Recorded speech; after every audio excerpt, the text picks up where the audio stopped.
Okay, so we're going to put number 6 at the top of the list. So we'll do number 6, blood lead program update first. Then we'll go into status report from Colleen Nielsen, South Central Region Healthcare Coalition update from Mike McHargue, and then we will go into the public hearing on the vacant variants, and we'll wait for the engineers to get here to do that. So we'll go ahead and get started. So Heidi, if you want to start with blood lead program updates, would be great. Yeah, all right. So I think everybody knows me, but my name is Heidi Hull. I'm one of the public health nurses here at Lake County Public Health, and I do the blood lead program.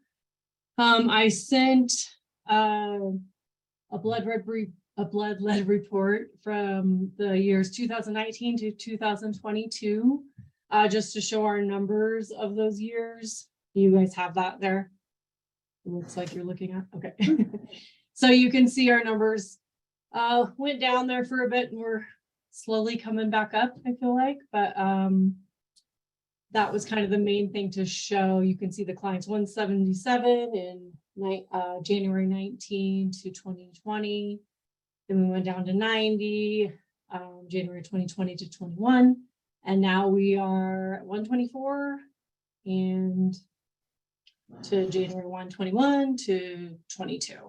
But I just feel like we're, really actively getting out there more with outreach and just along with all of public health, excited to be out there in person, as I think everybody is in the world. But yeah, just that's kind of all I really had to show. Did you guys have questions or? I don't think I have a lot of questions, Heidi. Are you, I think you're with, we're not using the gun anymore. We are not. Right. So is there a big difference in the process of like going out and doing events and working with the school and then identifying youth with high levels of lead? And then what can people expect to, like, how do you determine what the source might be and then what those resources are to mitigate that? Yeah, good point. Nothing's really changed in any of that in the way I always ever did it. We still would recommend, if we can't figure out the source, through just talking about, doing the interview process of talking about where they work, where their kids go, where they hang out, what dirt they play in and such, and housing, filling, paint, and all of that. But we would just, find the state recommendations of who or what to do some of the renovation stuff. But yeah, it just seems like preventative is the key, has really been the more motivator to keep lead out of the kiddos, and just retesting if we need to. But yeah, I think the preventative has been just really positive and more proactive than any of the renovation stuff. But yeah, if we need to, we help them, guide them to what they need to do next. For sure. Okay. And then if you can't lower the levels by some of those measures that you talk about, do we have resources to testing on paint or soil? No, we don't. That's who I would reach out to Linda and them, but they've given me a list of kind of who they recommend in Denver at the state level, kind of. Yeah. And some people kind of figure out other ways that they want to do it. Okay. And then I will just add that, so we'll get an elevation, and then there's so the initial screening, we get an elevation, and then we have a more in-depth interview, and you'd be amazed when you walk through that interview, and Heidi, jump in at any moment where they're like, oh yeah, I didn't think of that, or I didn't think of that. And so already, just from that interview, without even physically stepping into their house, usually we find some common ground to identify, and then we give them all the recommendations around how to mitigate that or whatever that looks like. And then we ask them to go do some of those strategies, even if it's something as simple like, oh yeah, my dog runs through, these tailing piles. Well, when you come in, wet mop the area, wipe down your dog, et cetera. And then we'll retest them after 3 months to see if any of those strategies worked. And then if they continue to be elevated or it increases, then we come to the work group And then we had that bigger conversation of, hey, we Right. thought we might have found it, we might do a walkthrough, at the household, just to be like, oh, I didn't see that, and just put new eyes on it. Yeah. But then it goes to the work group for that bigger decision to say, hey, we know what, we need to test some more, Yeah. specifically around that area, depending on. Yeah, where- right away we'll talk about diet and, just the wet walk, the wet mopping, wet dusting, and just anything food wise. Yeah. We do a thorough, like Colleen saying, do a thorough interview, but even just the questionnaire at the beginning of the Mexican candies, that's usually unfortunately a big source here. So, but easily taken away. But yeah. No, it's good to, I remember going through that with my kiddos, and it's just good to hear and be reminded that like some of those Yeah. simple, That was most of it, yeah. Right. just educational pieces are combating. Yeah. Thank you. Yeah, and you can kind of see the in the 21-22 one that we have 5 nursing mothers, which I know still isn't a big number, but that is kind of leads to something else that I have been doing pretty much since I started at Public Health, but is the Breastfeeding Coalition. And I just feel like that kind of is a good link to just blood lead awareness and just getting the word out that way. But have done a lot of outreach for breastfeeding and just keep continuing to normalize that, and have the support groups. And we've done lots of different booths throughout the last few years, and just doing breastfeeding businesses. And we have a loaner program for breastfeeding pumps. So just really trying to promote that and wellness in that way. But I feel like our outreach all the time at the school, it just continues to get better and better in that partnership. Because like I always say and laugh that they have me come to their family fun night, which seems silly, but the one-stop shop is just a really big importance for families, especially that, work over the hill and such. And we're talking about going to the mobile home parks again and reaching those communities more, because that's often a lot of who we miss, I think, because of over the hill working. So, yeah. Okay. Great. Cool. Thanks, Rob. Any other questions? No. Thanks, Heidi. Great, thanks. Thanks. Okay. So I do see that the engineer is on now, so we'll move into our variance here. Okay, so today we're here for a public hearing regarding a variance request on a property to allow for the proposed soil treatment area to encroach on the 10-foot property line setback. So what we'll do first is we will let Colleen and her staff present to us the variance request. We will give the applicant an opportunity to provide any comments or follow-up information. Then we will open the public hearing for public comments, close the public hearing, and then that will be an opportunity for the board to discuss information with staff prior to making a determination on the variance. So that will be the process that will follow, and I will turn it over to Colleen and her staff for the staff presentation first.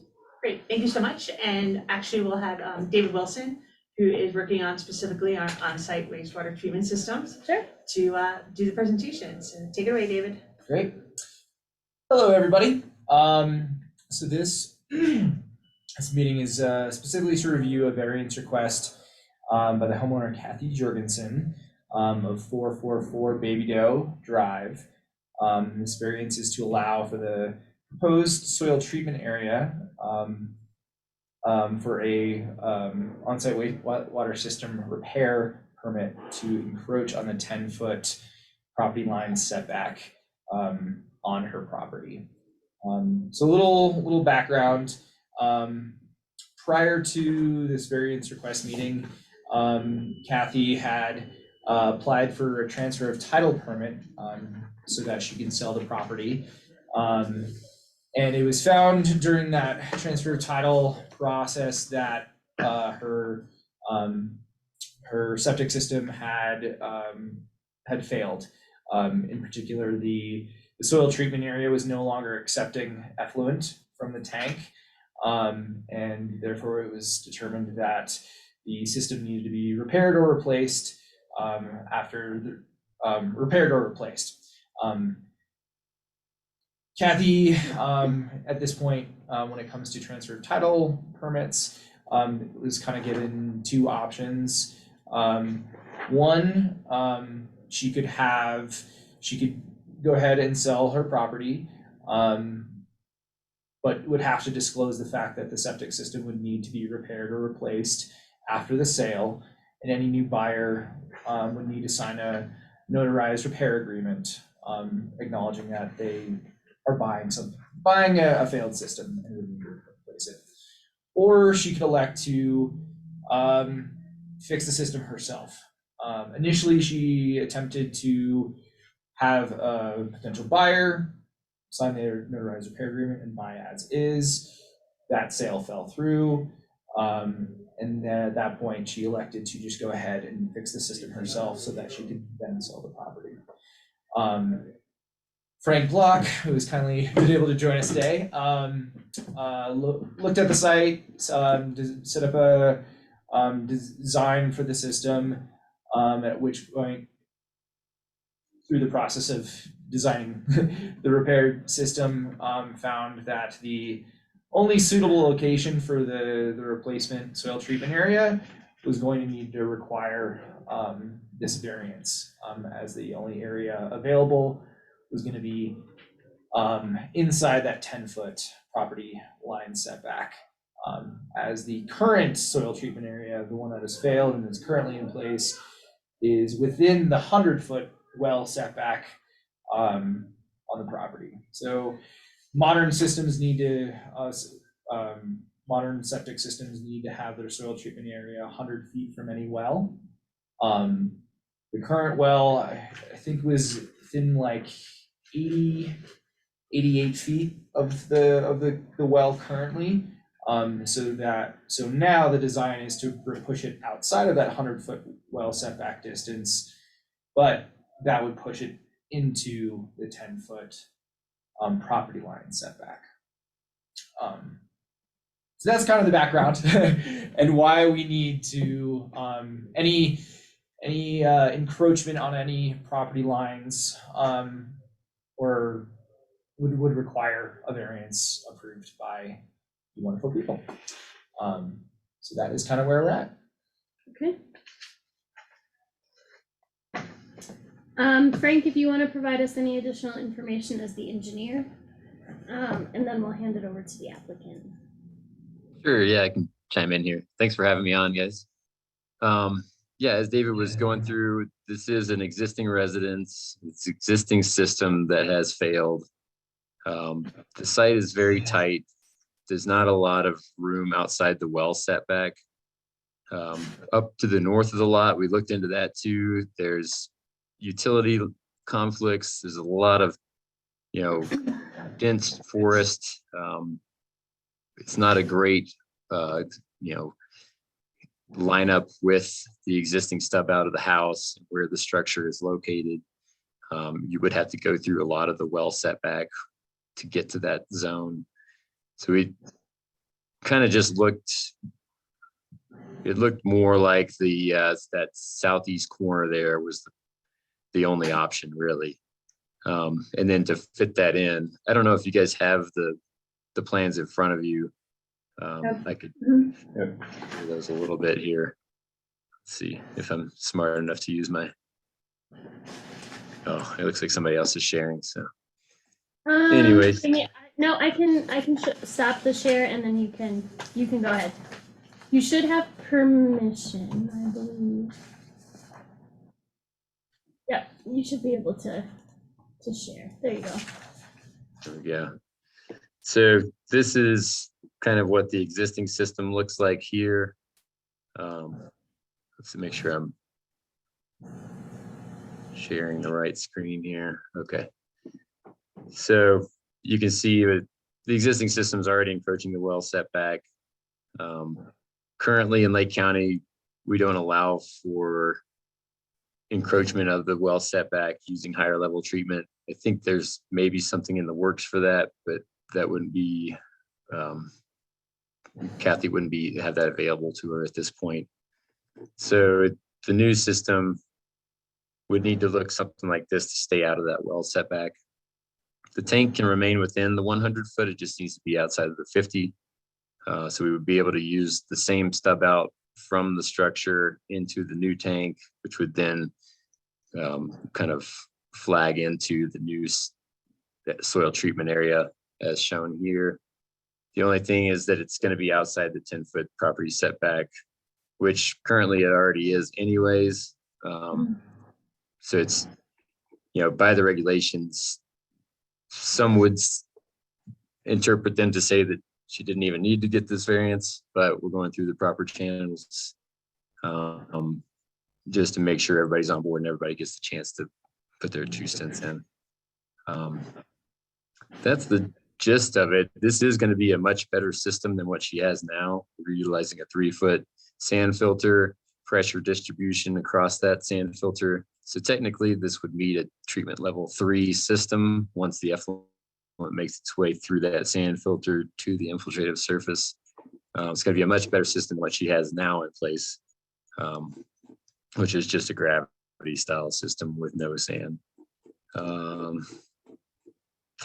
Going through, I think that's the gist of everything that we need here. Does anybody have any questions for me on anything?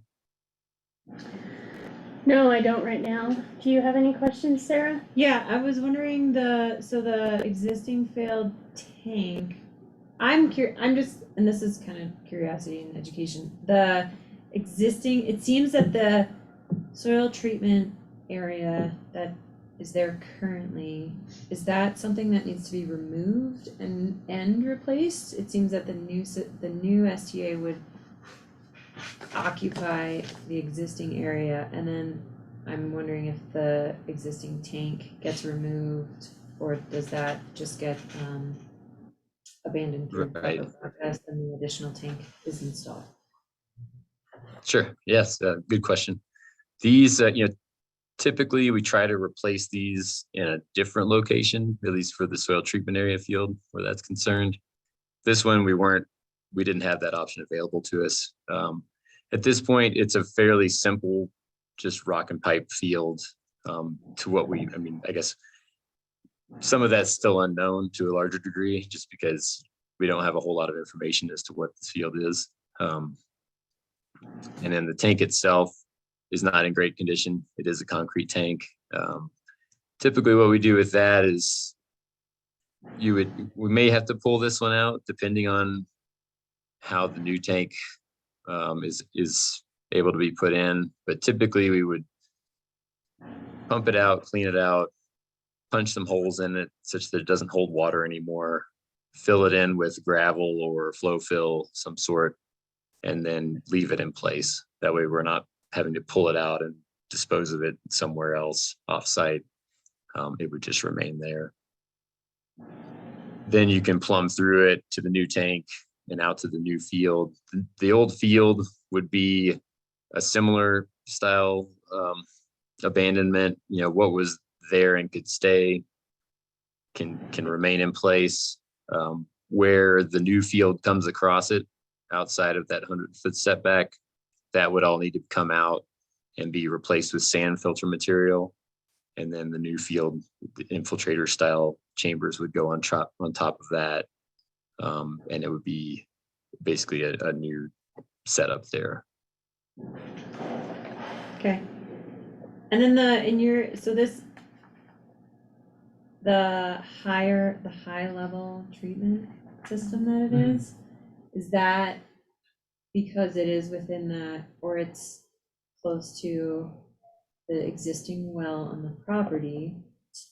And I did send you that question. Wasn't that something like you had sent back that per regulation 43, it didn't need monitoring, but why are there differences in there in systems and whether or not?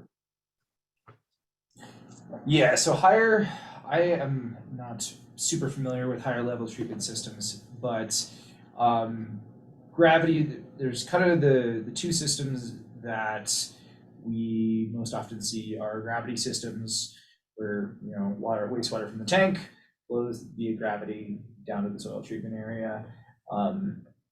It's pretty simple. Pumped systems are the other kind of system that we see where, depending on the slope of the property, you might need to either pump the water uphill, or because it's fairly flat, you'd need to pump it, you know, just across more or less flat ground. Those don't require, those are the two pretty standard systems. Those don't require a whole lot of extra like oversight, but there are higher level treatment systems that use additives to the tank, like chemical additives, or soil treatment areas that use evapotranspiration, just like evaporation, you know. And those systems require a lot more oversight by a regulatory body. And we just haven't had that existing here in the county. And so those systems are, as of right now, aren't allowed.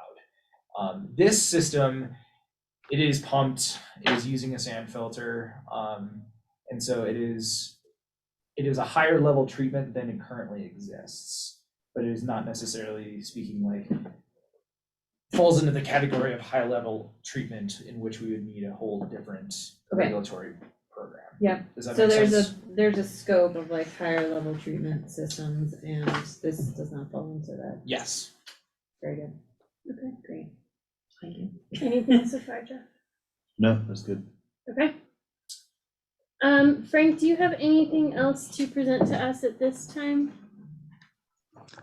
I can just add on a little bit to what David was saying there. The main reason why we had to go with the sand filter is the soil type. It's not deemed an appropriate treatment soil. There's too much rock in it, which doesn't, in a sense, interact with the effluent in order to help, you know, take out pathogens, purify, you know, remove solids, etc. So per state and county regulations, a sand filter is required as higher level treatment, I guess. There are additional systems which are nitrogen removing systems, which are considered higher level as well, like a TL3N, something like that, which that's where your regulations and operation and maintenance would come into play. It would be for that type of higher level treatment. So this one is technically higher level in that it treats the effluent through the sand filter instead of using the native soil.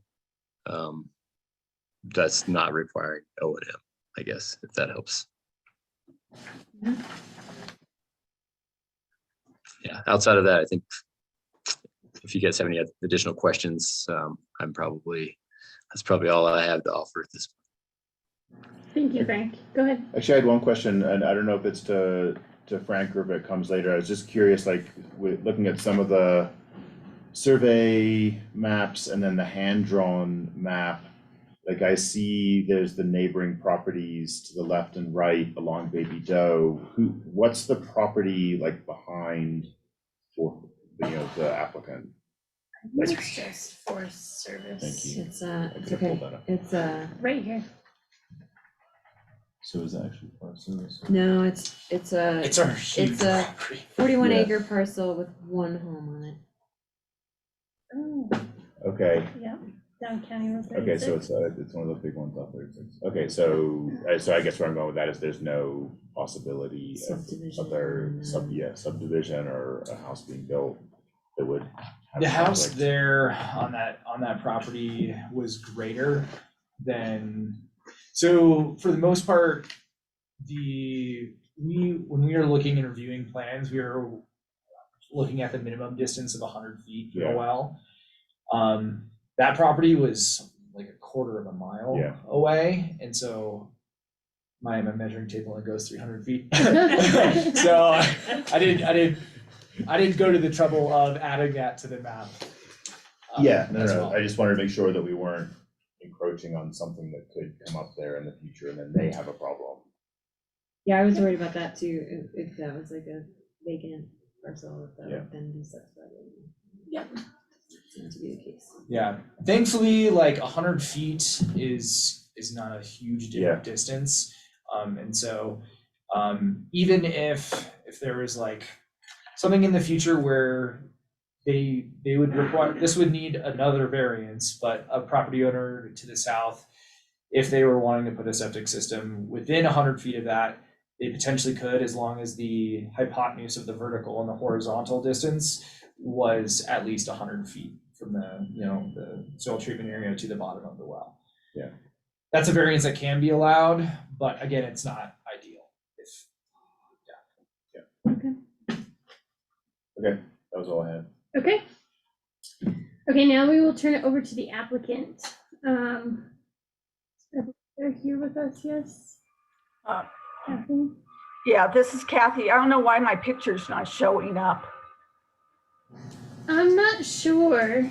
It's probably my computer. For some reason, it must not have the camera on it today. Yeah, that's okay. If you want to just go ahead and, if you have any additional information that you'd like to add, or if you have anything to complement the presentation, you're welcome to share that with us now. Okay, basically, first of all, I do want to thank Frank and David for doing the presentation. Thank you very much. And especially for David, who has gone far beyond helping me through this whole process, being I'm not an engineer and I'm not an expert of all of this. And I've had two people who have really helped me a lot to get through this. Again, I'm wanting to sell the property. Unfortunately, Keenan and I owned this property for 35 years, loved every moment of being up there, but he passed away 8 years ago, and my health is not allowing me to come up that often. So I do really want to be able to sell the property and get somebody in it who could take really good care of it, like Keenan and I did through the years. And for me, it just seemed easier to replace the system, making sure it's replaced with a good system, because I do have a lot of pride in this property, even though I'm selling it, and making sure that everything's in place before I sell it. Again, if I don't get this variance, I don't think there's any options to have a septic tank. So I'm not really certain if there is any options if this variance is not approved. And maybe David or Frank could go through that. But at this point, what I'm seeing is this is the only option for a septic tank, and I cannot sell it, I cannot rent it, and I can't do anything without replacing the septic tank. And I agree, it needed to be done. It's a 35-year-old septic tank, and it needs to be done. And I'm just trying to do the best I can so we could get this replaced, so I could get a new property owner on it. Okay, thank you, Kathy. We appreciate it. Frank, can I stop your screen share? I'm going to stop your screen share so I can put the agenda back on, so we can, just so we can. Okay, all right. Kathy, at this point, we will open up the public comment. So we will open the public hearing portion of this variance request at 3:12 p.m. If you do have public comment that you'd like to present to the board for consideration, now is your opportunity to do so. Vic, I see that you're online. I'm just wondering if you have any public comment to ask or to present to the board today. No, thank you. I have no additional comments. I appreciate the opportunity to sit in though. Okay, thank you so much. Colleen and David, have you received correspondence on this particular variance request? As of right now, no. We reached out to all the adjacent property owners. We received receipts from our variance requests from all but one of the property owners. The one that we didn't receive any response back via the receipt, neither of the addresses that we had via the assessor's office. were deliverable, and then they just came back undelivered. Okay. So, didn't receive any phone calls as far as I'm aware, or any emails in response. Okay. So, seeing no public comment at this time, we will close the public hearing at 3:13 p.m. For some reason, my clock is off. Does not match the screen. But Okay. yeah. Okay. So now, at this point, we will not take any further public feedback on the application, but this is an opportunity for the board to ask for clarifying details and questions of staff and the engineer before we make a consideration or propose a motion. So I will just open it up to my fellow commissioners to start with the process. Jeff or Sarah, if either of you would like to go first, if you have any additional questions. I don't have any big concern. That the mapping of the neighbors' wells was really helpful. Mhm. I know that came in the engineer's overview, but the seeing that and especially how far they are, I think is one of the things that I was most concerned about.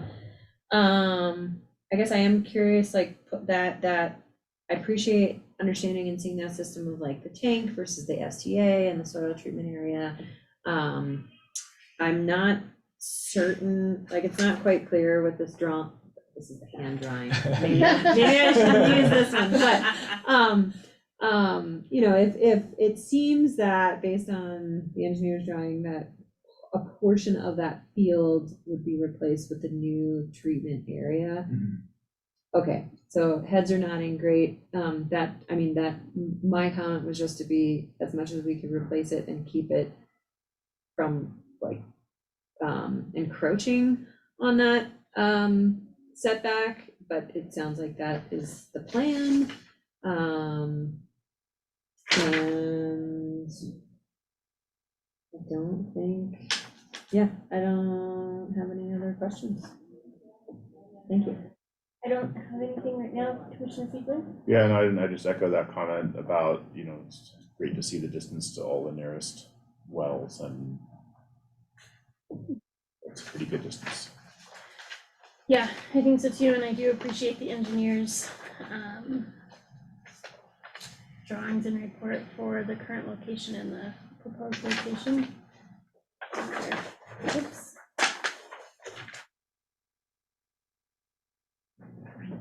Anything else? No.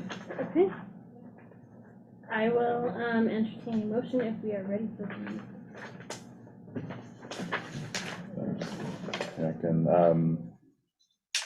I make a motion, I, Jeff Fiedler, Commissioner Fiedler, make a motion to approve the variance requests. A variance, one request, a variance to allow for the proposed soil treatment area to encroach on the 10-foot property line setback at 444 Baby Doe, parcel number 2633214070017, account R001058. I'll second. Any further discussion? Nothing from me. No, thank you. I think for me, the only thing that I would prefer with this motion is just to make a record of this with the Building and Land Use Department for the 10-foot setback, that this is in part of that 10-foot setback, just for any future. Maybe like building an permits. as-built, once it's actually installed, get some improvements Yeah, recorded. just so that there's, if there's any kind of infrastructure that needs to go through that setback or that easement or anything, that there's record of this with the Building and Land Use Department. Which is part of the process, is that without a variance, like we do an official certificate that goes to the owner, actually goes into the file and then goes to Building and Land Use. Okay, cool, that'd be great. Yeah, and before like an occupancy permit is issued, we'll have a letter from the engineer, an inspection from our office, and an as-built record from the contractor as well. Okay, All that will go into a file specific to 444 Baby Doe. okay, perfect, thank you so much. Okay, any other comments or discussion? No. Okay, seeing none, all those in favor? Aye. Aye. Aye. Okay, thank you very much. And I want to thank everybody for the process and taking the time to do it, and especially again for David for putting this all together and walking me through it. Thank you, Kathy. Thanks for participating today. We appreciate it. Okay, so do I need to do anything more now? I think David will be in touch with you for the next steps, and what that looks like for it to be official, for you to start that construction process. So he'll be in contact with you, and then from there we'll just go with collecting the documentation for your file. Okay, great, thank you. Thank you. Okay, so we've done blood, variance. So now we're just gonna flow through the rest. Okay. Number 2, which is a status report from Colleen Nielsen, the Director of Public Health, on COVID-19 and monkeypox. Thank you so much. So I'm Colleen Nielsen, I'm the Director of Public Health, as we know. And as far as COVID and monkeypox goes, we currently continue to see cases, usually less than 10 during the week, if not less than 5. We're averaging about 10 COVID cases every 2 weeks. We continue just to do kind of a courtesy call outreach. We are communicating with the schools and figuring out protocols that they're comfortable with as far as numbers and what might constitute an outbreak. So far, everyone's doing really well. We're seeing really great folks who are following both the isolation guidelines for those who are sick, as well as the quarantine guidelines for those who are exposed. With quarantine, you no longer have to not be in public. The recommendation is to wear a mask. We're finding that that is happening, and that is great. We did, super exciting, from this past weekend, we had a point of dispensing. There is a new COVID-19 booster that is specifically targeting both the original strain of the COVID-19 as well as the new variant that, because we say variants, I always have to check.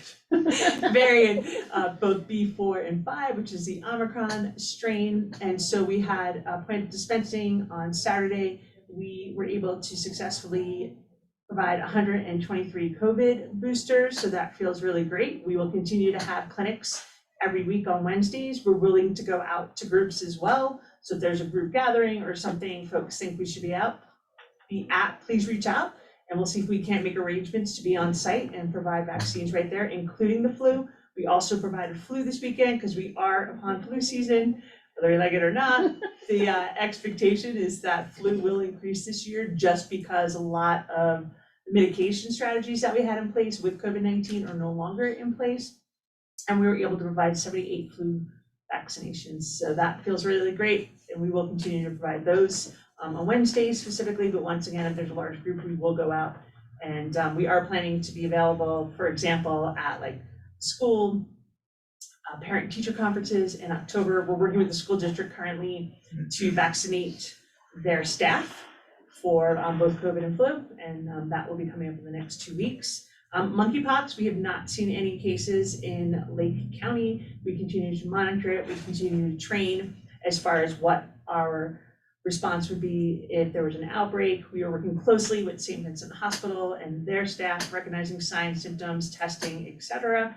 Feel confident that we are in a good place for both of those. And as far as just the overview of what's happening in public health, we really have been getting back to business as usual. Our numbers continue to increase. Our outreach efforts are also, like Heidi had shared, like it's nice to be back in the community with community and participating, and that feels fantastic. Last week, we did close our public health office for a 3-day conference called Public Health in the Rockies. And it was a great opportunity for a lot of our veteran staff who haven't attended in a few years, as well as our newer staff, to kind of get a feel and see that bigger picture of what public health is outside of kind of the scope that we provide here in the county, and also look for opportunities of, is there anything that we might be able to kind of incorporate to complement what we're doing, and or, you know, work with other counties in. So I think that was really great. So thank you for allowing us. We have never, in my time, which is, 14 years at this point, had that opportunity before. So I think that was a great opportunity for us to be able to do that. So thank you for that. And I think that's all I have. Cool. I have 2 questions on the COVID vaccines and boosters. So Absolutely. where, outside of the organized clinics or, like if someone asks, oh yeah, where do I go get that? Is that at Safeway or can they go in and just make an appointment with you all? Like where do Either they? or. So Safeway currently has the Pfizer, which is approved for 12 and up. Okay, And so that's just going through Safeway. We have both the Pfizer and the Moderna. It's easier to, as far as storage is, to have Moderna, considering that Safeway has Pfizer. We still have some Pfizer at hand, but we'll continue to get Moderna. There's conversations happening right now to see if the age range, because right now Moderna booster is 18 and up. Yeah. And that sounds like that will change here in the next couple of weeks. And so they can come to us as well on Wednesdays, call ahead. We have it posted, it's on social media. They need to Okay. sign up for COVID specifically, because unfortunately it is a different system than the normal state system to kind of capture that information. But like I said, we're also willing to go out into groups. What's nice about the new, if you guys remember with COVID vaccines, we still cannot use them after 8 hours once you open a vial. What's nice is now that they're in 10 dose vials and 6 dose vials versus like 20 doses and we only have 10 people. And so there has been some recognition because our attempt is not to waste any doses. And I have to say that on Saturday, we had a couple of extra arms standing by if needed, and we didn't waste. So that felt really good to come out like even, Yeah. so to speak. And we'll continue to do that, and we'll have those conversations with people like, hey, you're the only one. Can we bring you here, or can we come to you on our way to go to X, kind of thing. Yeah. And working with our senior center as well to make sure that we have opportunity, because we do regular blood pressure checks there on a monthly basis and bring the vaccines there. Okay. and then the other question is, what's the current guidance on how frequently people should be getting the booster? That's a great question. At this point in time, Mike, I haven't heard an update because this one just got approved in the last month. And have you heard? I haven't heard a schedule yet. 6 months or what? I haven't heard a schedule yet Okay, because I'm also guessing, like, the technology is now there, right, for these new ways to generate the vaccine, mRNA. The technology's been there for a long time in other uses, but the ability to actually have a vaccine with a current variant that is still dominant circulating is pretty huge. So that's not to say that, something new might come down the pike and like, hey, you know what, it's gonna shift. And also the possibility of kind of like our flu shot, which is quadrivalent, it has 4 different strains of flu in it, that this might be an opportunity for what that booster might look like next. But did you want to jump in? I was just gonna say, I think your question is the frequency. Yeah. And current guidance by CDC is 2 months in between either a COVID infection or inoculation of some type. That said, I've also read some other recommendations, not from the CDC, but other epidemiologists, and they've said upwards of 6 months. okay, So okay. I'm just telling you to be the honest broker and Yeah. saying that there are some other voices out there that are saying, hey, you know what, maybe you should wait a little bit longer. So, and as Colleen indicates, the data set that they used for this approval is a little bit smaller than some of the other boosters, and I think that they're gonna get a lot of information by people just getting the shot in the arm, literally. And I guess as I think about that, I mean, the issue is that it tails off to some degrees. There's no like Yes. right answer, You're correct. Mhm. And that also is not uniform, right? Yeah, How old are you, right? Unfortunately, like everything else, if you're older, your immune system does not work as well. And so those may need to have Yeah. higher frequency. If you're young, I mean, most people, I've seen most recommendations, you're below 50, you can like flip a coin on whether you take this booster or not, simply because of you've already got the base vaccine. I mean, it's making that assumption, right? And maybe another booster, and maybe you've had it, right? With all those things right there, they can't necessarily say uniformly, yeah, you need this bivalent one. okay, that's helpful. Didn't they recommend that like the Pfizer, if you got Pfizer, you stay with Pfizer? Is that still? Is that No, the you thing? mix and match. In fact, I You can? did. Oh my, Oh, okay, Sorry. What's that? you can mix and match, You I can, did. okay. and there is some data that's just by mixing, you're just introducing, and it might make it stronger, but once again, everybody's different, everyone's reaction is different. Okay, and the only thing that might help you choose is just the testing on the Pfizer being younger, like the 12 plus versus the 18 plus. Right, that would be the Perhaps. big difference right now is Okay. age, like if you're, 12 to 18, obviously, or 12 to 17 and 364 days, you're eligible for Pfizer. Okay. Great. And so far, just anecdotally from folks that have received it, we have heard that this booster is not as, does not have as many side effects than the past one. We've heard for a lot of folks for the past boosters, kind of a day or two of some, obviously the normal, a little swelling pain at the injection site, but then you're having some other like aches, pains, that kind of thing. But this one I have not heard that yet. So that's promising that our bodies are getting used to it and doing what they need to do. My only last question might be, do Yeah, we of need course. to do an update on Thursday then, if we just had a conversation Today. That's totally your call. If you feel good about that, because I know that Tim is not there. If you're comfortable, I am more than happy. I will send out the full slide deck. Anyway, just Well, is so there you- anything different that you No, wanna it's just, go you over? guys get to see a little bit more of the, Those the bigger statistics. data. I think the exciting thing that did happen, which I didn't talk about here, is that we did crest over 70% for our immunizations. We are 70% in our county up to date, which includes booster doses, which is very exciting. That does not include the data from this last weekend because that just went in today, all of that data. So I think we're sitting really well. Like, Yeah. that feels really good to me. Hopefully you We've guys. been really high feel up good. there for a long time. Yeah, and then we finally, great. like I said, we finally tipped over into 70, I think we're 70.2 or 70.4, so that felt really good.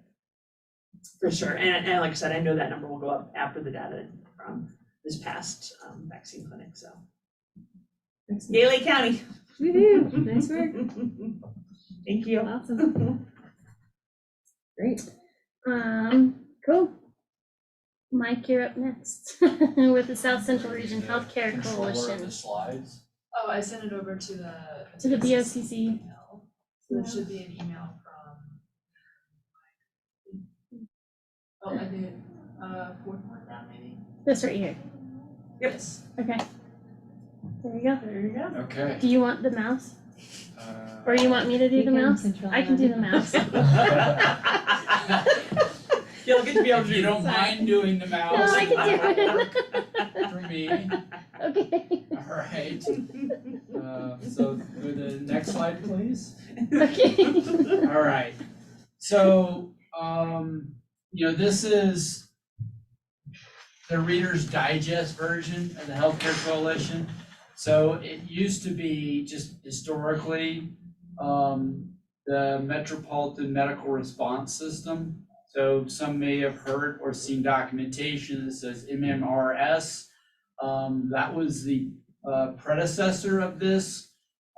So I started being involved about 12 years ago. I think Colleen, you joined maybe about the same time as me, right? Yeah, right, same time. And so the purpose of this is really to share information. On the East Coast, healthcare coalitions are more response and actually have apparatus. When I deployed to Florence, healthcare coalitions are like sending out ambulances and all this other stuff. Our approach for the healthcare coalitions is much more of a kind of a consortium of folks who share information and organize and arrange things. That's where we are with it would maybe in 5 years and more money, we might have some more apparatus and some response capability, but realistically, we're not a response Okay, so entity. you got your. You wanna go to the next slide, please?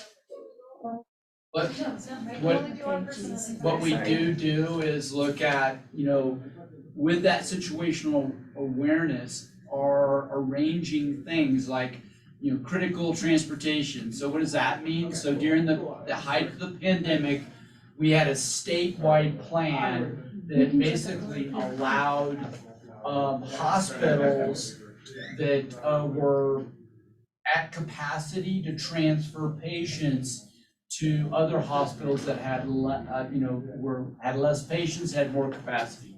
So that was the Combined Hospital Transfer Center. If you heard that maybe in some of the calls that you were in with elected officials at the state.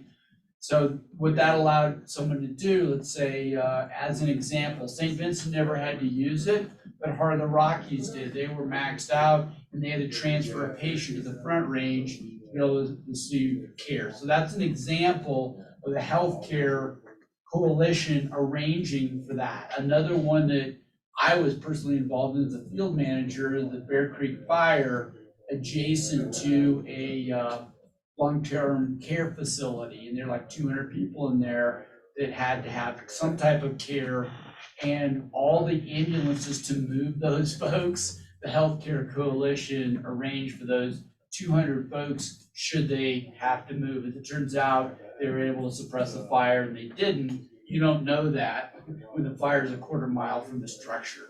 Right. So those are, that's an example of critical transport. Also responsible, as Colleen knows, ESF 8, Public Health and Medical is responsible for patient tracking in an incident. Hospital capacity, I know you guys have seen the screenshot of like capacity for the South Central, access and functional needs. As an example, like our clinic, we had wheelchair for mobility issues. We had hearing impaired things like that we can cross-level across the region. Sorry. Yeah, no, go ahead, go to the next one. No, And it's so- fine. I just touched the mouse. and I'm No, like, you were sorry. reading my mind. So you might be asking, well, like, what do I do? Or like, what is my responsibility? So I'm on the executive council itself, and we meet at least once a month to provide guidance, direction, and we really do work too. We review plans. In fact, I just got an email that we need to review their response plan to update that. And we look at these other plans that are in here too, in terms of radiation, chem. We had a burn MCI plan, which we also exercised this last year. When I say year, grant year. Continuity of operations, which is a yearly update. And we look at all scopes of work. So the Assistant Secretary for Preparedness and Response, ASPR, basically says you will do this. And it comes down to the state, to CDPHE, and then it comes down to us. And so we have to operationalize those types of things, right? And so that could be, they'll say like, for example, all right, you need to exercise your burn plan this next year. That's just a point example. It's more than that. In fact, Colleen, I think you were with me, we do surge tests as well. And so let's say for point of argument that, the 1,200 plus beds in just the Centura system in Colorado Springs is completely maxed out. How do we transfer and track patients up to Centura in the Denver area, things like that? So I'm giving you, like I said, a kind of a snapshot. We look at the budget every year, and then of course, any expenditure out of that is grant funded. So we look for approvals for that type. That's a kind of a monthly thing as well. And then those things in the yellow box, those are annual. Like I just looked at our governance document and provided feedback on that. Strategic plan, sustainability plan, and also our risk assessment. So that's hospital and medically specific, like the hazard mitigation plan you guys are planning on doing right now, but it's hospital specific. I think that's about it. That's a Reader's Digest version. Oh, cool. Is Okay. that fast enough, Colleen? Remind me She told me I had to be very fast. funded through grant funding, Mhm. permanent Through members ASPR, and rep. which is under HHS. Okay. So that money comes down, is given to CDPHE, and CDPHE doles it out. I will say, because they're kind of like slow in terms of recognizing, the South Central region now, because of El Paso County, has eclipsed Denver and the city of Denver. Like, it's larger now. And so we should get more money. And right now, we're kind of fighting that fight. Like, give us more. Okay. And everybody, the coalition is just everyone, other agency representatives, right? Yeah, it's about not 209 different entities in the South Central region, everything from dialysis to long-term care, like when the pandemic started, there was a lot of, focus on providing PPE and all kinds of cleaning and stuff like that was executed by the Colorado National Guard. Mhm. And so organizing that, there's a lot of stuff that went on kind of behind the scenes with COVID with the Healthcare Coalition. And then to your point, we, so like we participate, like so Mike's, on the executive council as well as participates in the membership meetings. So like we're there, usually St. Vincent Health, it's been a little hit or miss as they're continuing to navigate some of their challenges. And so, we're there. And then also the Director of Emergency Management also sits on a council. So I'm currently sitting, on a council. Mabel comes in behind me. I know Claire's come in as well to make sure that we're not missing anything that might need to go up, like through the county manager to you guys as well. And so it's like multifaceted, we utilize it, and it is a really great like resource for like data as well. Like, hey, what did you see? What do you know? As well as some of the bigger picture stuff. So Should the coroner's office be there? Maybe? So the coroner's office is invited to our emergency support function 8 meetings something and separate has in the been there county. occasionally. Should be there all the time. I would just put that out there. Okay. and that's for our county specific. So we do in ESF 8 group specifically, and Yeah. then basically then we navigate that up. Like if it's something like, hey, you have a bigger question, we can bring it up, but not necessarily like at the Healthcare Coalition, because then the coroners have then their it's a- own. Yeah. You know how that Okay. goes. Yeah, Like, yeah, they have yeah. their own state meeting kind of a thing, but we try Yeah. to keep that link going because we send information both ways. Okay. Great. Thanks. That's great. And then we are receiving money through the South Central region, some of that all hazards piece to do a generator of it, public works, so. Okay. So we did get, and then that was part of some of the bigger picture things that we had tried to figure out some funding for, Okay. that I think will, Justice Center might be helping that one, but. Probably did apply for like $1 million. Yeah, Is it? I don't know. something like that, just $1 million. So anyway, But it was through the link that we knew that was due, like through emergency management, but it came through there, like yeah, they also disseminate information out from other, like, hey, did you recognize this might be coming up, you might be eligible. Great. You wanna touch on training also? For, BOH training? Did we all do it? I did not finish mine. I didn't finish mine either. Did you finish yours? yeah, so like, yeah. Yes, you did. Sure, you wanna touch on that, yes. She did it I on think Saturday that's night. why- No, I was just halfway done a long time ago, and then I saw Now I knew that, Tim that was that like, came in, and I just Yeah. pitched it because it came through. No, but yes, if there's questions around that and and then obviously completing it, and then maybe that's like a more robust conversation from another Board of Health of like, hey, we recognize these 3 things that we should be doing, like, fantastic, let's do them. Because we do not get to see that training, even though like it would make sense if we all had to go through it, but that is not. I think it was good. I thought it was I think more applicable on the ground in your local jurisdiction is actually exercising, and it made me realize the importance of the emergency management and like going through those trainings and just Cool. getting everybody in the room, because it did not cover that. Right. So I mean, even I'm like, oh, we're doing pancake breakfast again with the mobile kitchen, mobile whatever kitchen, it's yeah. called. Mhm.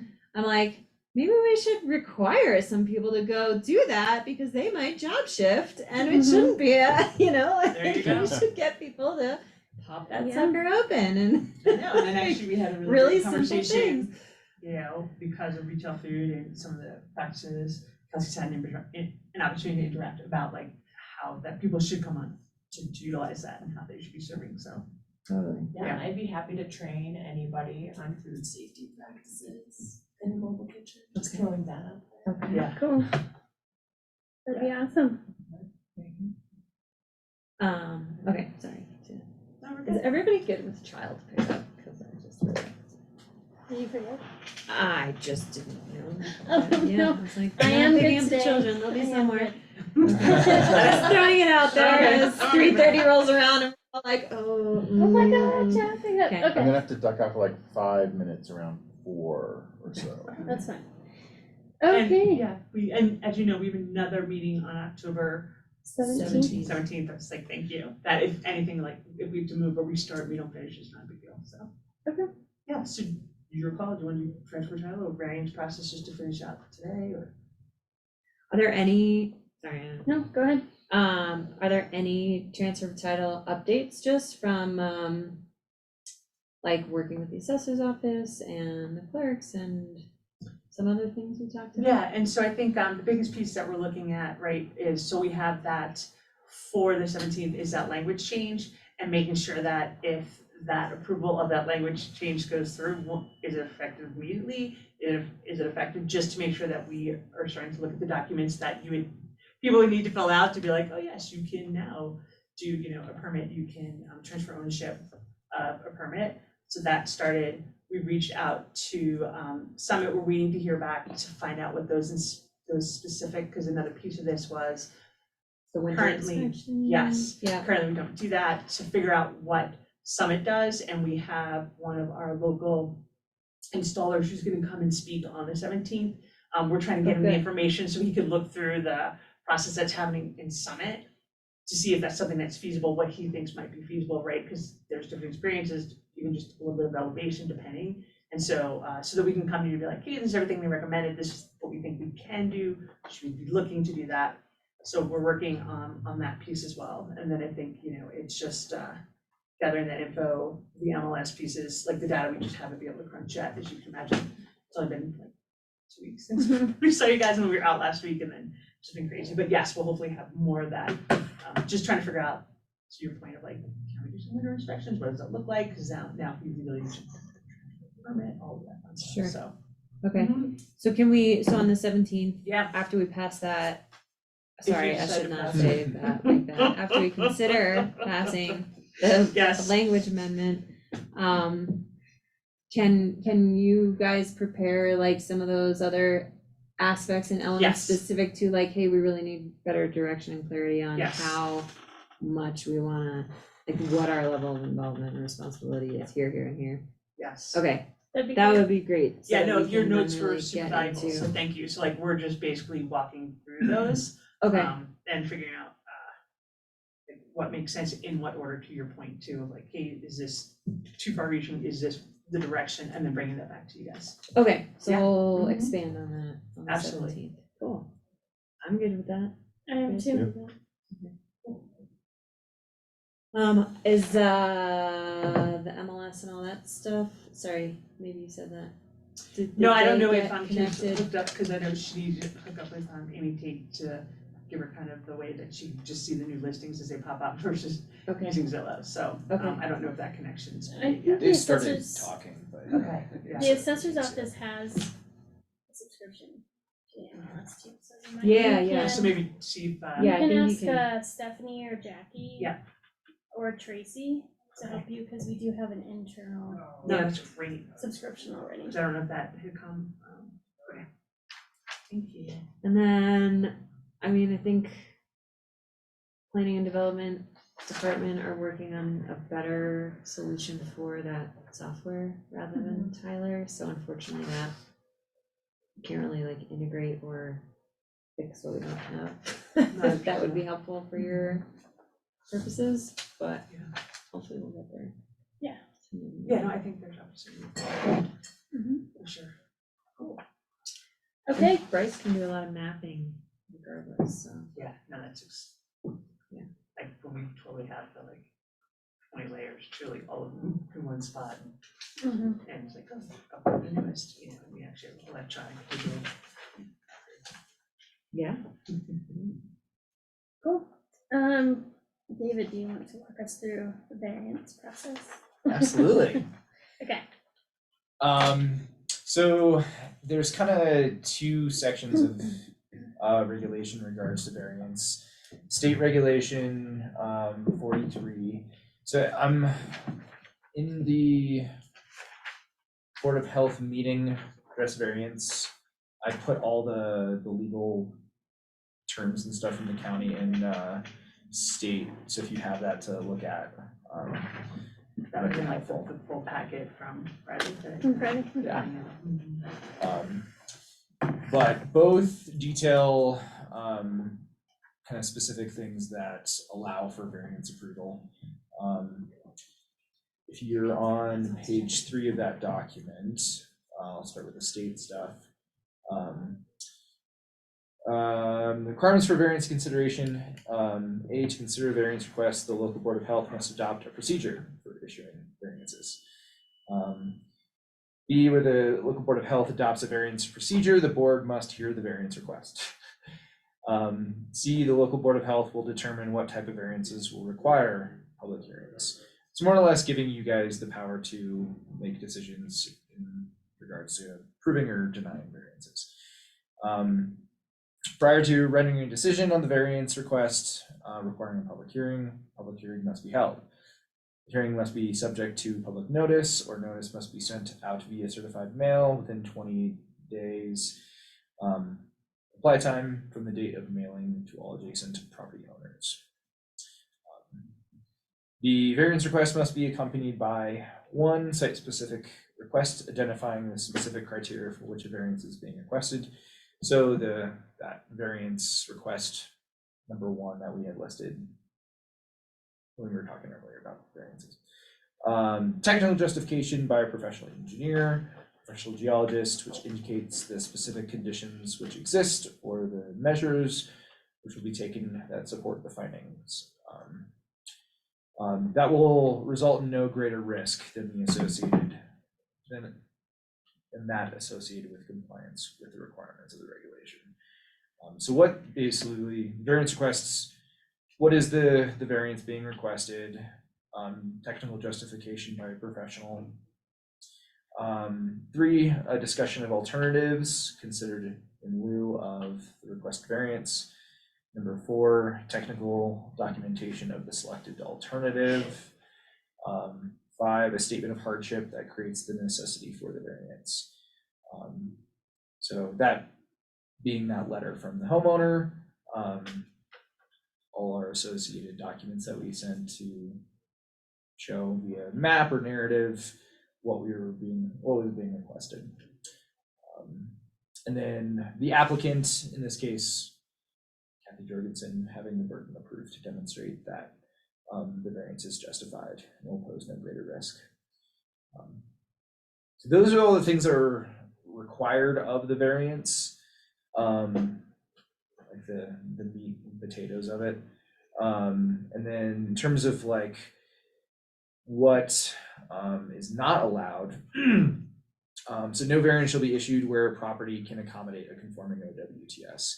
So if the well had been in a different place on Kathy's property and could have had a new septic system that didn't encroach on that 10-foot setback, there would be no reason to have that encroachment. So if there's a place on the property that it just might be more expensive to put, we can't even consider that. If you can do something that meets the regs, you have to do it. But in this case, there just wasn't. Can I ask a question on that? Then what's the level of like hardship? Because like I could see someone saying like my hardship is it's going to cost twice as much to put it here. Well, I thought there was a little bit of that with Kathy's, right? Yeah. Like there was an opposite corner that she would put her. Yeah, the problem with that opposite corner is there was the utility lines that are running into it that would confine it, would also force an encroachment on that setback. But in that corner, there's also the road setback, which is actually 20 feet. So it pushes it even farther, closer to the well. So the only feasible alternative would be to move the well, in which case then you have to figure out, where am I putting the well? Cool, now I'm having to dig the well, the cost of the well replacement, and you're already going to have to replace the septic system. So it's adding even greater and greater expense and burden on the homeowner. I guess that was my question, is like because you were saying like if you could accommodate an OWTS, but like in that situation it's like, yeah, you could move the well and fit it here.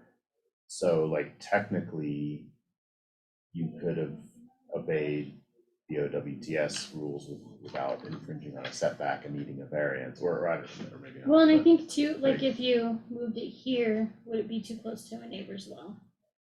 Like there's those kinds of considerations too. Like you could put the well here, like I said, a driveway here, and put the new system here, and it's still like, but it would have cost like an extra 20. 20K to build Yeah. a well, so that's a hardship, like, I Yeah, guess, so that's my yeah. question is like, is 10K a hardship, is like not being able to sell your property a hardship? The regulations don't specifically. It's up to Yeah. us. Yeah. So when we hear a variance request on the Board of Adjustment for deviation from the land use code, financial hardship is not a consideration. The board cannot take into consideration the financial hardship to not conform to the land use code. So if you say, like, let's just say Taco Bell said, oh, we can't make a smaller sign because it's gonna cost us too much money. We would not be able to take that into consideration. You would say, well, there's not any reason that does not present a hardship to the land use code, so you'll need to figure out a way to pay for your little tiny sign and conform with the land use code. So I don't know if that's, But like to David's point, like there, it isn't defined. Yeah. If there's something that the board would like to define, or we could research to say we had other people. I think they aren't, well, I shouldn't say that. They're gonna get more prevalent as more folks sell in certain areas, in certain neighborhoods, as we know. Yeah, that's what I was thinking. Yeah, so certain what does areas, that like- look like? Yeah. Well, Well, we and used I to don't- live here, and like we lived on a 1 acre lot with 2 half acres either side, and I know there was like both those lots, like the wells were close to the, or one of the half acre lots, the wells were pretty close to that property line, and I always wondered, like, is this lot buildable? yeah. Like, because I don't know how you get 100 feet away from both neighboring wells, so would we deny them a building So permit? I think it would be good to have some considerations of what a hardship is, like Yeah. define what a hardship is, right? Because for me personally, like I would not feel comfortable saying that you should grant a variance in the town of Twin Lakes. Yeah. Because no matter what you do, it's going to be a hardship, so there needs to be Yes. an additional solution. So it would be good to, and I don't know if Anne might be able to connect you guys to any kind of resources that will help define a hardship.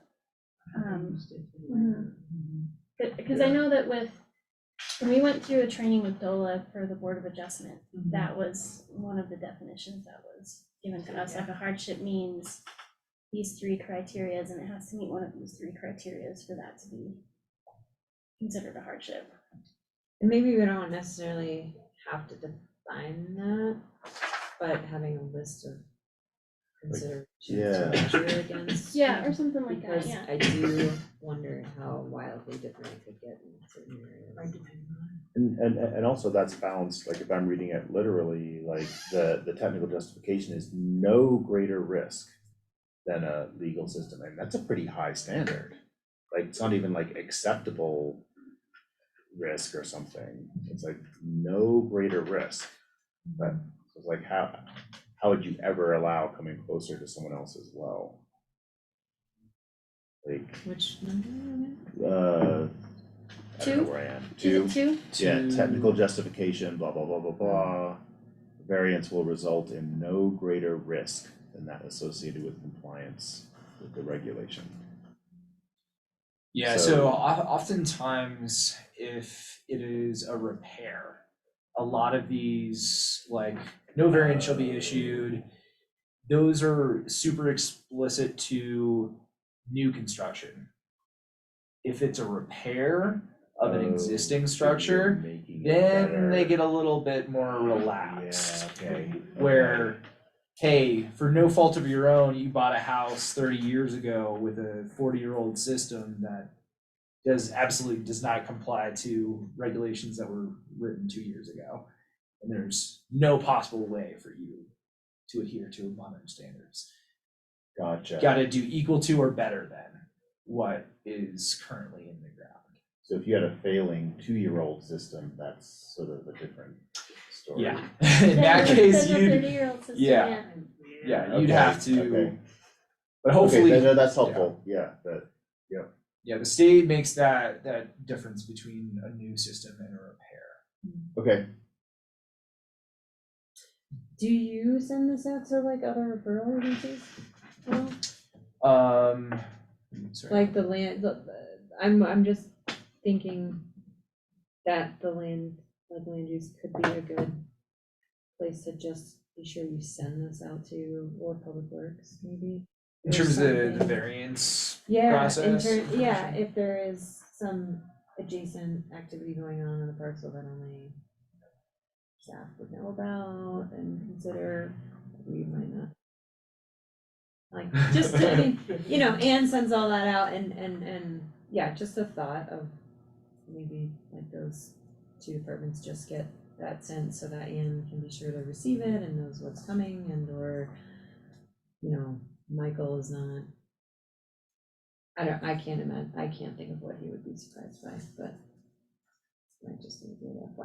Yeah, we usually, I've been in pretty good communication with Anne and Marla. Most of the time when I've talked to them, it's because the plans that I've received are really, something's off.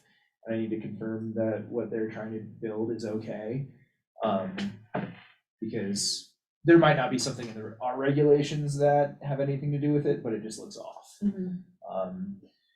Or there's some sort of issue with their well. Like there's fun things that I've been running into is there's some properties that their well permit is only good for one single family home and the homeowner's trying to put an ADU, which would not conform to that. And then a new property is trying to do the same thing, but their well permit, it allows for 3 separate single family homes on their well. So depending on the well, Yeah.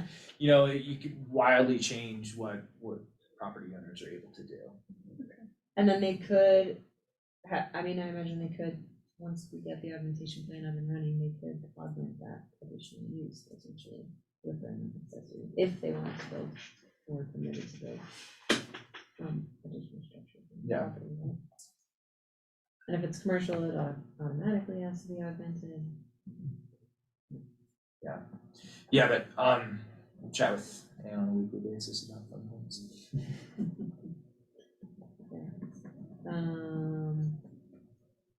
If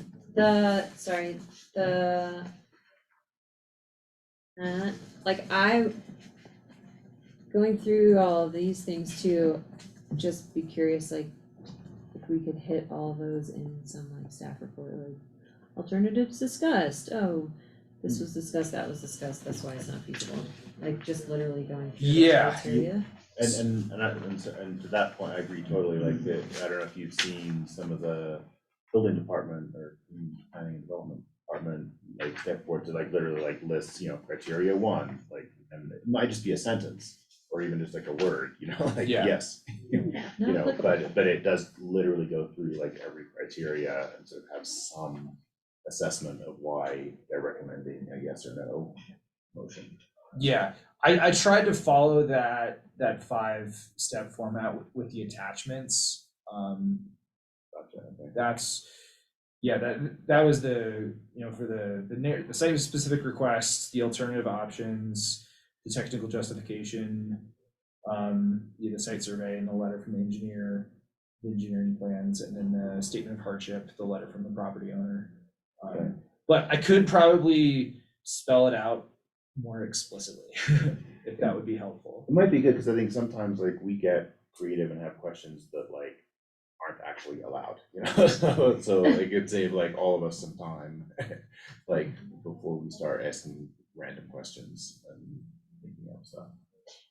I would also, I mean, I suspect that a reason land use does that so explicitly is because it is publicly posted and then there's a lot of scrutiny over it publicly. And I wonder if that too would be a consideration, just to like, here's the criteria. Yeah. And then you share that with, you know, that's more easily shared, especially if we would anticipate any commercial applications. Yeah. Like, again, we get that in land use, like, you know, people are like, I hate Taco Bell food. It's like, well, that is not a criteria. Those are definitely things that we hear. Also, Well, I think, an opportunity for us is, currently we send out all of the letters certified to all the surrounding folks. When we wanted to change the language for the regulation, we did a public notice, which we don't normally do, but I think maybe there's opportunity there to make sure that we are covering all our bases, not just property owner who we sent 3 letters to all the different addresses and none of them, they're undeliverable, but yet we posted it as kind of a catch and just make that part of best practice, that we should not only do this piece, we should also public notice it as well. This was my thought after that one. I was like, we don't normally do it, and technically you can do both, you can do one. And so I think there's another opportunity just to get that information, so people do have an opportunity to weigh in if they want to. Yeah.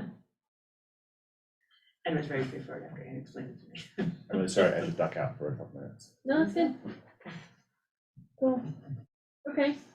What other questions do you have on the variance process? I think, Would we Oh. be, go ahead. Go ahead. sorry. I didn't want to ask it to get into the weeds on the application, but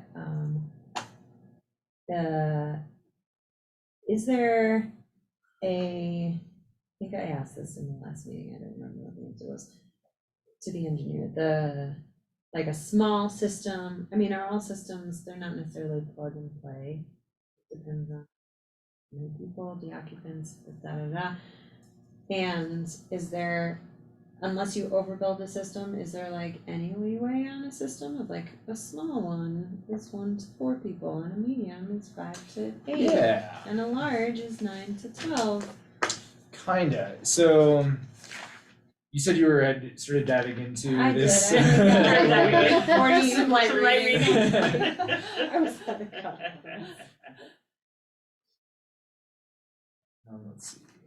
So, there's lots of fun tables in here. The table 6.1 basically states that like a standard smallest bedroom count is typically a 2-bedroom house, which would be 4-person occupancy, which would be calculated at 75 gallons per person.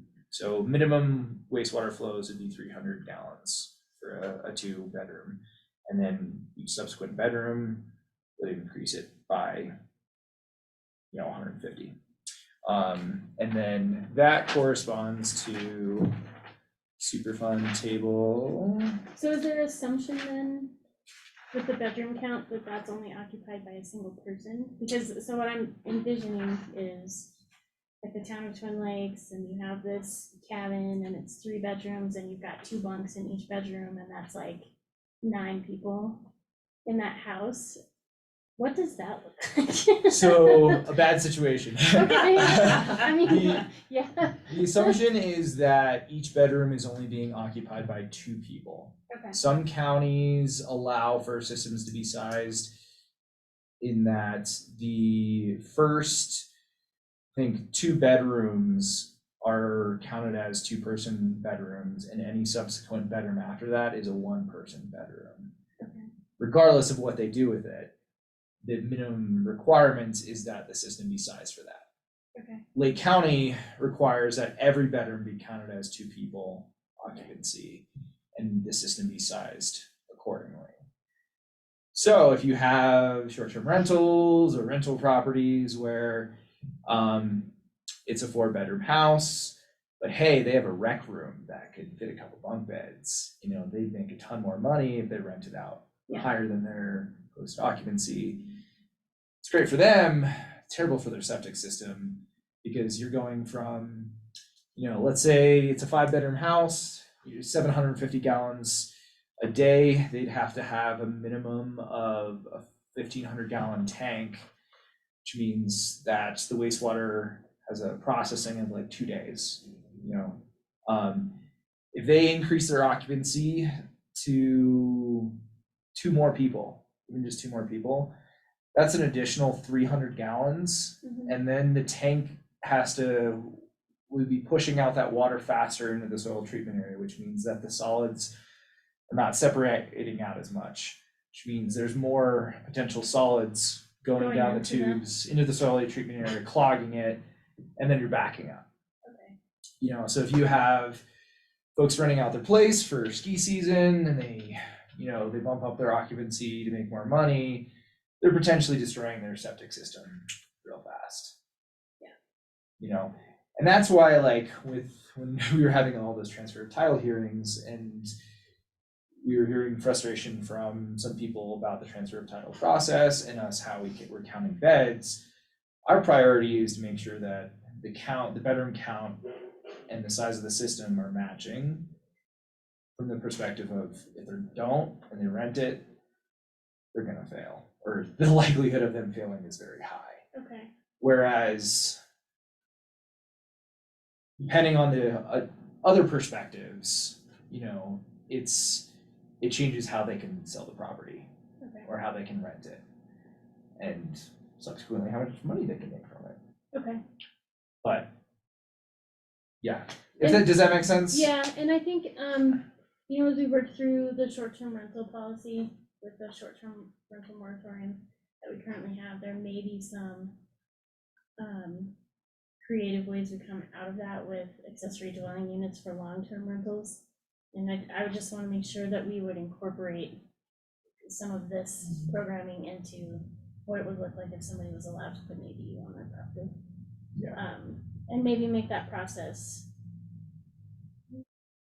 I don't know, Well, but, and what Dan said that Summit County does is for their transfer of title program, they have a 1-bedroom, like if it's sized for 3, but they have 4 bedrooms, that's okay.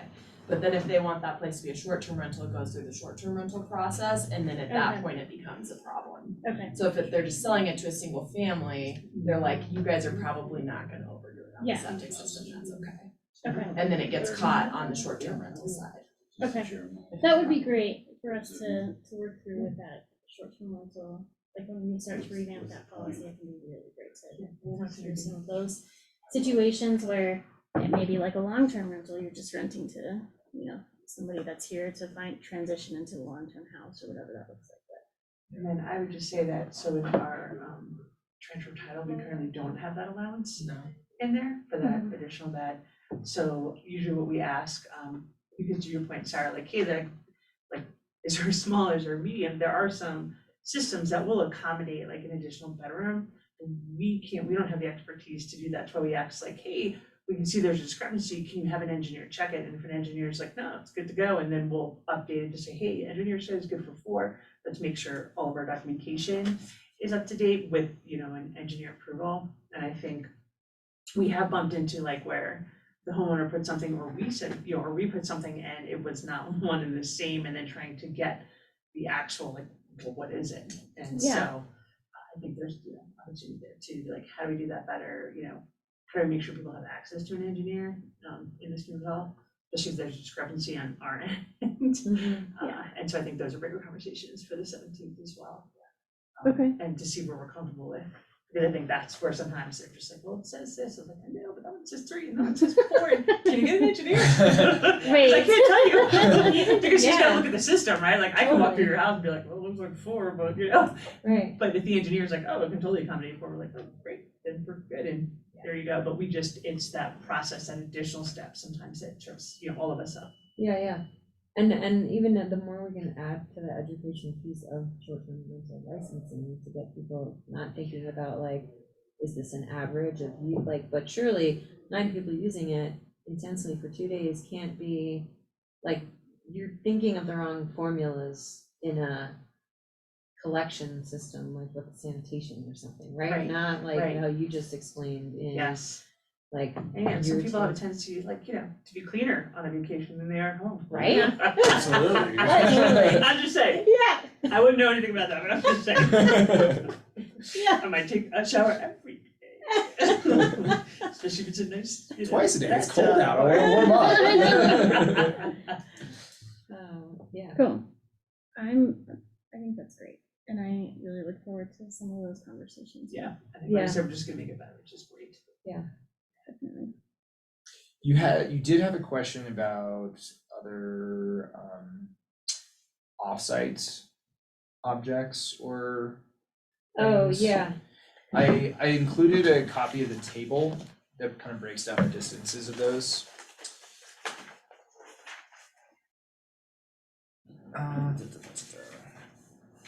Looks like this.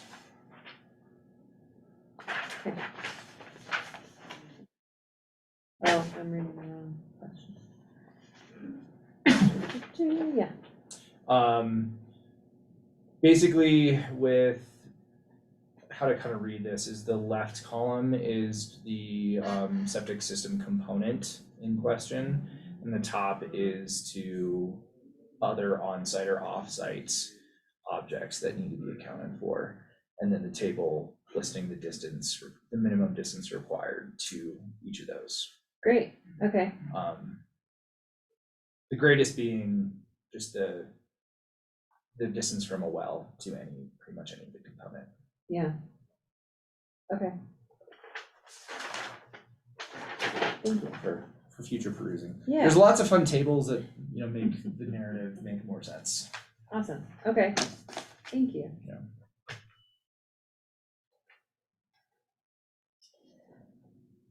I don't think I have any other questions right now. Do you have anything to say? No. Thanks for being thorough, and I think we'll just keep looking through this and see if we have anything else before the 17th. If we want to Absolutely.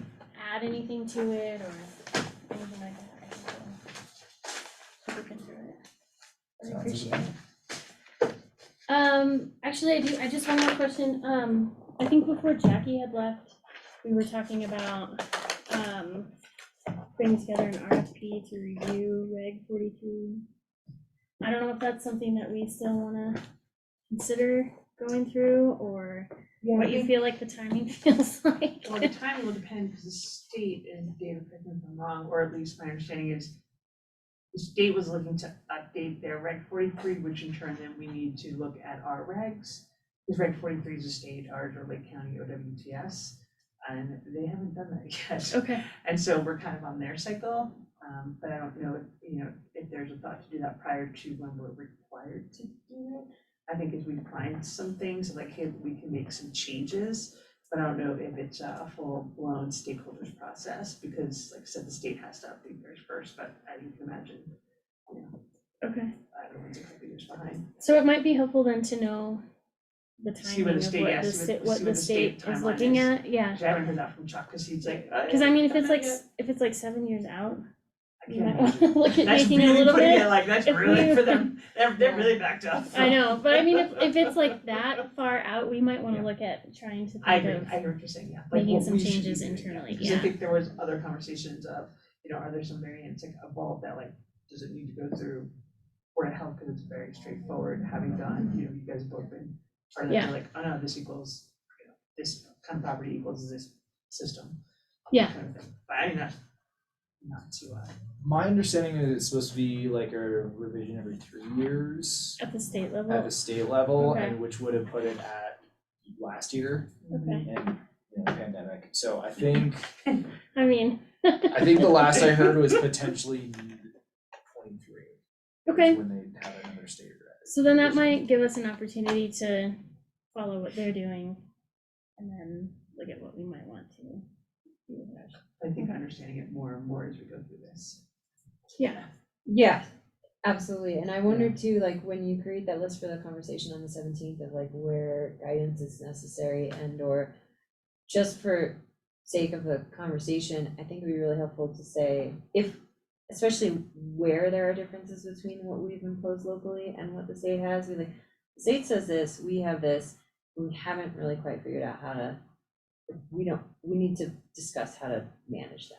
Yeah. And or if it's still necessary and or if it needs to be more stringent or something, but I yeah. think through like that short-term rental thing too, sorry, in my mind, I'm just sticking on like certain areas or neighborhoods that are going to be higher concern, trickier. Like that? Twin lights? I can't pick that now. No, I really just want to make sure that but like with that, I mean, we entertain variances out there pretty frequently. Because it seems like ownership or use changes a lot of, I mean, That's at how least we're in the well, past. that's how we're now capturing them, where we didn't have any for Right, years, and all of a sudden we're starting to capture that to the point of trying to modernizing it and preserve, those locations. yeah, and so I think that just making sure that we're very thoughtful of like, if you implement this policy, what is it gonna look like if somebody in that neighborhood where like wells and septics are very close to one another? And it's not that way because, well, I mean, it kind of is, they were built that way, it's just because when you're trying to upgrade, there's nowhere else for you to go, Yeah, that's different to your point than if you put it on another piece on the. Yeah.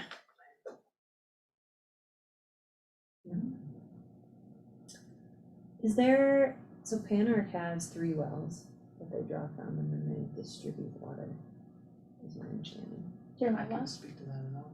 through Miwa. Sorry, rabbit hole, like Turquoise Twin approached us at one point and said, oh, you can get funding from the system. And I was like, yeah, and you'd be competitive if you were serving more than 15-year residents and,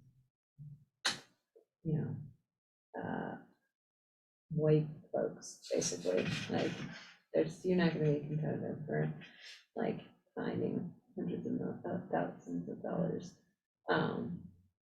Yeah, it's more of an increase of the volume, as in the summertime, and folks that aren't the year-round residents who are, renting it out, keep people in one bedroom. Yeah. Kind of thing.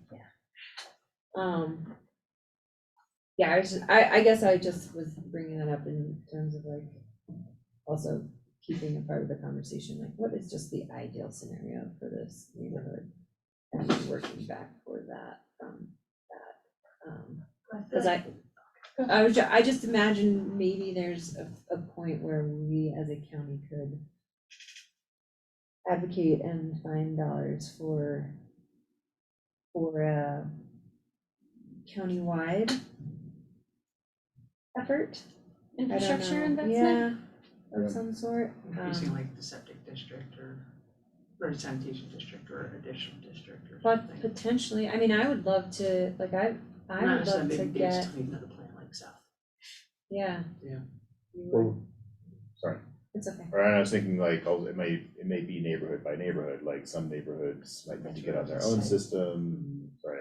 And whereas like your neighborhood, like join together to pay the money to get on the sewer system, so depending on where you are, like I could see, the area we just looked at with the variance request is, a stone's throw from the boundary of the current,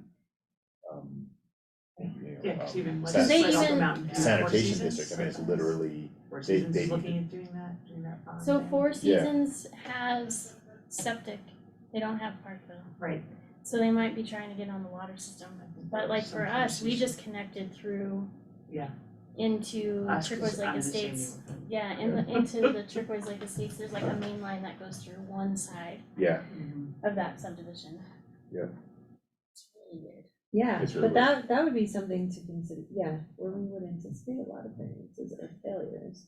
Yeah. What Like is the Turquoise right Lake answer? Estates. And pictures worth a thousand, like, mountain valleys, like what would these systems actually look like to install? As far as like physical land needed to do them and operational, maybe we can start thinking about other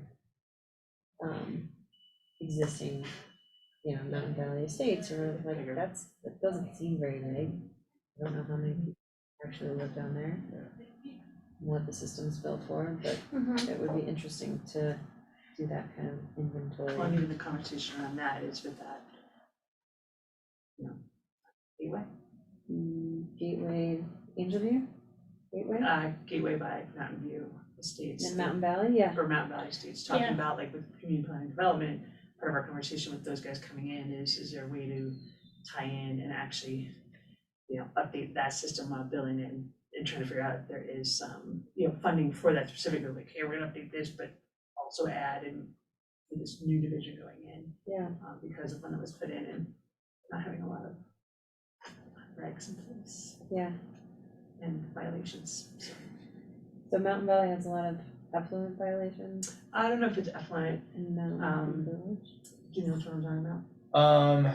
There was recently one. Yes. So But I thought it was effluent, I wanna say it was, the composition of, well, I guess it would be. there's surfacing Yeah. effluent on us. So Mountain where Valley. Mountain Valley Road comes this way, Mhm. like, I live right here, like off Mm. Mountain View, and like towns over here, and there's been like reports of septic systems failing right around here. That's What are you not- talking about? No, Mountain Valley Estates is a manufactured home community. before Oh, it just yeah, got- way Yeah, over that's here. good, that new, gateway was looking to say, hey, because you wouldn't be able to put two full systems in that proximity, because they kind of touch on the back piece of the property, Uh-huh. and you'd have to ask for permission to be on the other property, is there a way that we can join in? So there are some conversations, and CPH's aware of that one. Okay. Specifically like, hey, if there's opportunity, then we should be incentivizing the new developer, because that way they can be on Mountain View property, or excuse me, Mountain Valley property, and, but yeah, there's like a win-win there, Yeah, like for opportunities like that, to your point. yeah. Okay. Yeah. Cool. Yeah. Anything else? Well, if we No, think no, of things, yeah. we can Absolutely, put them on the agenda for the 17th. thank you, yes, and we'll be more cognizant of making sure that we have our plans out earlier. I think we bumped into being gone last week and No, recognizing like, but we'll try to give you guys a little bit more lead time. No, it's great. for sure. Thank you. Appreciate it. Thank you. Thanks, we Heidi and adjourned? Chris. We're adjourning Yes. today, 4:26. Bye.